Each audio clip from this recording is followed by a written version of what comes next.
I like that you get to tell stories and that you get to kind of poke your nose underneath what's really going on. And that can be fascinating.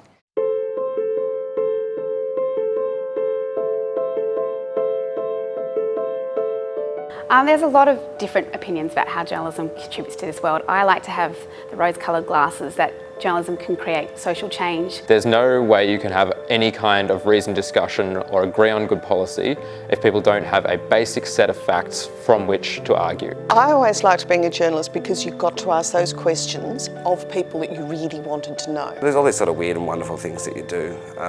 Travelling to Germany, I covered the refugee crisis a year on. I think that was a really defining sort of feature that I got to do, and really got to go out on my own limbs and meet people in some of the most desperate but happiest places in their lives. I've also had the opportunity through the University of Sydney to travel to Korea, and I got to cover the Korean protests there, and I got to speak to mums who felt disenfranchised being at home and felt that these protests were a way that they could, show their voice and show their might.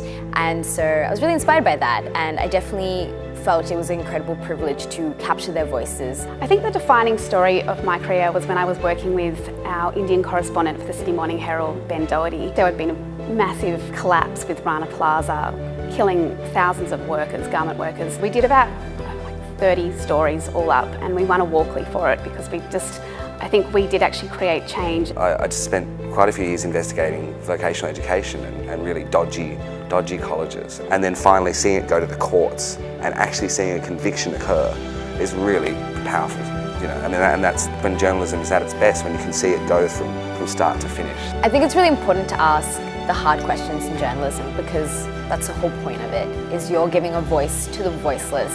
You're trying to carry the stories of people who don't have the platform you have. I think there are very few ways that you can change the world without going into politics or business, and journalism is one of those few remaining paths that lets you do something really good.